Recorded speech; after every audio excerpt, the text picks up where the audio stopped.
Headrest installation. Install the head restraint bracket. Snap the bracket onto the wheelchair backrest, then tighten the screws. Insert the headrest into the bracket. After reaching the proper position, tighten the screws to fix it.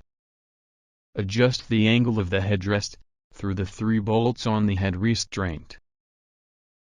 After the bolt handle is pulled out, it can move freely, which is convenient for tightening the bolt. Storage basket installation. Separate the fixing brackets of the storage basket. Put 4 thick plastic spacers into the grooves of the stand.